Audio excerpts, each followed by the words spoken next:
১৯৭১ সালে মহান মুক্তিযুদ্ধের সময় মানবতাবিরোধী অপরাধের মামলায় আমৃত্যু কারাদণ্ডপ্রাপ্ত বাগেরহাটের খান আকরামকে খালাস দিয়েছে আপিল বিভাগ। সকালে প্রধান বিচারপতির নেতৃত্বাধীন আপিল বিভাগ তার আপিল মঞ্জুর করে এই রায় দেন। এ সময় খান আকরামের দ্রুত মুক্তির আবেদন করা হলে আপিল বিভাগ বলেন, আগামী সপ্তাহের মধ্যে তারা সংক্ষিপ্ত রায়ে সই করবেন। ২০২৩ সালের ৩০ নভেম্বর এই মামলায় ৭ আসামির ৬ জনকে মৃত্যুদণ্ড এবং খান আকরামকে আমৃত্যু কারাদণ্ড দেয় ট্রাইব্যুনাল। আসামিদের বিরুদ্ধে মোট ৭টি অভিযোগ আনা হয়। ১৯৭১ সালে ২৬ মে ১৫ থেকে ২০ জন রাজাকার এবং ২৫ থেকে ৩০ জন পাকিস্তান দখলদার সেনাবাহিনীর সদস্য বাগেরহাটের মোরেলগঞ্জ থানার চাপড়ি ও তেলিকাতিতে নিরীহ নিরস্ত্র মুক্তিকামী মানুষদের ওপর হামলা চালায়।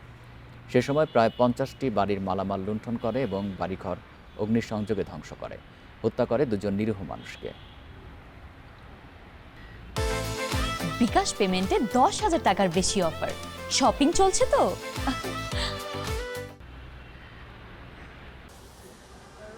We had a very well-proved case. Honorable Supreme Court, on the point of যে ল পয়েন্ট যেটা আমাদের মিস্টার আজহারুল্লাহ সাহেবের জাজমেন্টের যে পয়েন্টটা নিয়েছে, সেই জাজমেন্টের ভিউ থেকেই আজকের এই জাজমেন্টটা করা হয়েছে বলে আমরা মনে করি।